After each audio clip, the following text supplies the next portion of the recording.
তো স্কুলের তরফ থেকে পাঠানো হবে স্টুডেন্টের কাছে তার সেলফ অথেন্টিকেশনের জন্য, সবকিছু অ্যাপ্রুভ করার জন্য। সেই অ্যাপ্রুভটা বা সেলফ ডিক্লারেশনটা হয়ে সেটা যখন আবার স্কুলে ফেরত আসবে, তারপরেই কিন্তু স্কুল থেকে সেটাকে আবার সেই তথ্যটাকে পাঠানো হবে এসআই অফিসে। এসআই অফিসে যখন সমস্ত ক্লিয়ারেন্স ঠিকঠাক পাওয়া যাবে, সেটা আবার পাঠানো হবে ডিআই অফিসে। তারপরেই কিন্তু সেটা ডাইরেক্ট ব্যাংক ট্রান্সফার অর্থাৎ ডিবিটির মাধ্যমে তবেই কিন্তু তুমি সেই টাকাটা পেতে পারবে। তাহলে এই প্রসেসটা কিন্তু কমপ্লিট হতে গেলে সময় তো লাগবেই, এবং সেখানে আরো একটা যেটা সমস্যা, বড় সমস্যা, সেটা হচ্ছে তোমার একার কমপ্লিট হলে কিন্তু হবে না। তুমি কি খোঁজ নিয়ে দেখেছো তোমার স্কুলের প্রত্যেক জনের এই প্রক্রিয়াটা কমপ্লিট হয়েছে কিনা? যদি না হয়ে গিয়ে থাকে তাহলে তো কোনো মতেই সেটা পাওয়া সম্ভব নয়, কারণ অন্তত 90% অ্যান্ড অ্যাভাব স্টুডেন্টের যদি এটা কমপ্লিট হয় তবেই কিন্তু সেখান থেকে ক্লিয়ারেন্স পাওয়া যাবে, তবেই কিন্তু সেখানে ফান্ড ট্রান্সফার করা হবে। তাহলে এই প্রসেসটা না হওয়ার কারণে কিন্তু আটকে রয়েছে। সুতরাং তোমরা এই যে ধৈর্য হারিয়ে ফেলছো, বারবার জানতে চাইছো, বারবার করে বিভিন্ন ভিডিওতে এসে কমেন্টের মাধ্যমে জানতে চাইছো লাস্ট আপডেট কি আছে, কি হলো, স্ক্যাম হয়ে গেল কিনা, সেই সমস্ত কিছুর জন্য বলি যে তুমি আজকের এই উপস্থাপনাটা কিন্তু মন দিয়ে একটু ভালো করে শোনো, তাহলেই বুঝবে যে ঠিক কি কারণে দেরি হচ্ছে আর তোমরা আদৌ পাবে কি পাবে না, বা কি প্রসেসের মধ্যে দিয়ে যেতে হয়। তরুণের স্বপ্ন প্রকল্প, হ্যাঁ থাম্বনেল দেখে তোমরা বুঝেই গেছো, তোমরা যারা বর্তমানে ক্লাস 11-এ পড়ছো, তরুণের স্বপ্ন প্রকল্পের মাধ্যমে মোবাইল ফোন বা ট্যাব কেনার জন্য যে টাকাটা তোমাদের পাওয়ার কথা, সেই টাকাটা দীর্ঘদিন হয়ে গেল তোমরা পাচ্ছ না। সেপ্টেম্বরের 5 তারিখ থেকে যেটা দেওয়া শুরু হয়, অন্তত বিগত বছরগুলোতে যেগুলো শুরু হয়েছিল, সেখানে এই সময়টা অনেকখানি গড়িয়ে গেলেও তোমরা কিন্তু সেটা পাওনি। তার কারণে ধৈর্যহারা হয়ে গিয়ে, হতাশ হয়ে গিয়ে তোমরা জানতে চাইছো যে কি লাস্ট আপডেট আছে, আদৌ কি এই বছর এই প্রকল্পের টাকা দেওয়া হবে নাকি এটা দেওয়া হবে না। তো তার জন্যই বলি, তোমরা জানতে পেরে গেছো ইতিমধ্যেই, যেহেতু অনেকগুলো দিন পেরিয়ে গেছে এবং এই চ্যানেলের থ্রু দিয়ে তোমাদের জন্য এক্সট্রা আরো অনেক ভিডিও কিন্তু এর আগেই দেওয়া ছিল, সেখান থেকে হয়তো তোমরা জেনেই যাবে যে তরুণের স্বপ্ন প্রকল্পের এইবারে যে নিয়মগুলো করা হয়েছে, সেখানে কিন্তু তোমাদেরকে ফর্ম ফিল আপ করতে হয়েছিল একটা।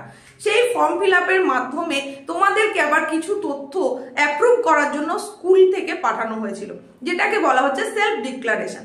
সেখানে কি কি থাকবে, তোমার নাম অর্থাৎ স্টুডেন্ট নেম, গার্জিয়ান নেম, এগুলো যেমন থাকবে, তার সঙ্গে সঙ্গে মোবাইল নাম্বার, সেটা তাছাড়াও তোমার যে ব্যাংক অ্যাকাউন্ট নাম্বার, তার আইএফএসসি কোড, এইগুলো সমস্ত কিছু যদি অ্যাপ্রুভ হয় তবেই কিন্তু সেটা আবার স্কুল অ্যাকসেপ্ট করবে। মানে সেখান থেকে তোমার যে সার্টিফিকেট জেনারেট হওয়ার কথা সেটা জেনারেট হবে, সেটা স্কুলে তোমাকে সাবমিট করতে হবে। এই টোটাল প্রসেসটা কমপ্লিট হয়ে যাবে, তারপর সেটাকে এসআই অফিসে পাঠানো হবে এবং এসআই অফিস থেকে কিন্তু ডিআই অফিসে পাঠানো হবে। তো স্কুল এন্ডের এই যে কাজ, সেটা অধিকাংশ স্কুলের ক্ষেত্রেই করতে একটু সময় লেগে গেছে। তার কারণ হিসেবেও তোমাদেরকে জানিয়েছিলাম যে হঠাৎ করে যে পুজোর ছুটিটা পড়ে গেছিল, তার কারণে এই কাজটা করা সম্ভব হয়েছিল না। তার পরবর্তীতে যখনই স্কুল খুললো, তারপর কিন্তু স্কুলের তরফ থেকে তড়িঘড়ি ব্যবস্থাপনা নেওয়া হলেও বেশ কিছু ক্ষেত্রে দেখা যাচ্ছে যে তোমাদের দিক থেকে কিন্তু অনেক সমস্যা তৈরি হয়েছে। কিরকম সমস্যা? তোমরা যে মোবাইল নাম্বার দিয়েছো সেটার হয়তো ভ্যালিডিটি শেষ হয়ে গেছে। ভ্যালিডিটি শেষ মানে তার কোনো আর অস্তিত্ব পাওয়া যাচ্ছে না, এরকম কিছু জনের ক্ষেত্রে হয়েছে। কিছু জনের ক্ষেত্রে যে অ্যাকাউন্ট নম্বর দেওয়া আছে সেটা হয়তো ফ্রিজ হয়ে রয়েছে, মানে অ্যাকাউন্ট নম্বরটা সচল নয়, এরকম হয়েছে। কারোর ক্ষেত্রে আইএফএসসি কোডের কোথাও না কোথাও ভুল ছিল। এই রকম যে নানান সমস্যা তৈরি হয়েছে, তার কারণে তোমাদের ওই জায়গায় যেটা দেখাচ্ছে সেটা হচ্ছে no action taken by student, মানে তোমার যেটা অ্যাপ্রুভ করার কথা সেই জায়গাটা অ্যাপ্রুভ তো হচ্ছে না। কেন হচ্ছে না? কারণ তুমি সেলফ ডিক্লারেশনের ওখানটা মানে কমপ্লিট করতে পারোনি, তুমি নিজেই কোনো সেটাকে করতে পারোনি, অ্যাকশনটা নিতে পারোনি, তাই ওখানে দেখানো হচ্ছে মানে স্টুডেন্ট স্ট্যাটাস। এই জায়গাটা যখনই ক্লিক করা হচ্ছে, কয়েকজনের ক্ষেত্রে দেখা যাচ্ছে, মানে হয়তো 150 ছাত্রছাত্রী রয়েছে, তার মধ্যে হয়তো 4-5 জনের দেখা যাচ্ছে যে সেখানে লেখা রয়েছে no action taken by student. তাহলে এই যদি হয়, সেখানে তো কোনোভাবেই তথ্য পাঠানো সম্ভব নয়, কারণ স্কুলের তরফ থেকে 100% বা 90% অ্যান্ড অ্যাভাব স্টুডেন্টের যদি কাজটা কমপ্লিট হয় তবেই সেটা পাঠানো যাবে। এবং শুধুমাত্র তোমার স্কুলেই হলে হবে না, তোমার স্কুল যে সার্কেলের অন্তর্গত, যে এসআই অফিসের অন্তর্গত, সেই এসআই অফিসের অন্তর্গত সমস্ত স্কুলের অন্তত 90% অ্যান্ড অ্যাভাব কাজটা যদি কমপ্লিট হয়ে গিয়ে থাকে, মানে একদম পরিষ্কার স্বচ্ছতা যদি থাকে, তবেই কিন্তু সেটা এসআই অফিসে পাঠানো হবে, আর এসআই অফিস তারপর সেটা ডিআই অফিসে পাঠাবে না। তো এখানে ধরো তোমার স্কুলে কিছু জনের সমস্যা, পার্শ্ববর্তী কোনো স্কুলের কিছু সমস্যা, এই করতে করতে দেখা যাচ্ছে যে এই 90% অ্যান্ড অ্যাভাব এই যে ক্রাইটেরিয়া এটা ফুলফিল হচ্ছে না, তার কারণেই কিন্তু সেটা ডিসবার্স হতে পারছে না, টাকাটা পাঠাতে পারা যাচ্ছে না। মানে তোমাকে যেটা বললাম ডিরেক্ট ব্যাংক ট্রান্সফার ডিবিটি এই প্রসেসটা করা যাচ্ছে না। এই সবের মধ্যে আরো একটা বড় সমস্যা তৈরি হচ্ছে, সেটা হচ্ছে তোমাদেরই মধ্যে কিছু কিছু জনের অ্যাকাউন্ট নাম্বারটা কিন্তু এনপিসিআই তে চলে যাচ্ছে। এই এনপিসিআইটা কি, national payment corporation of India.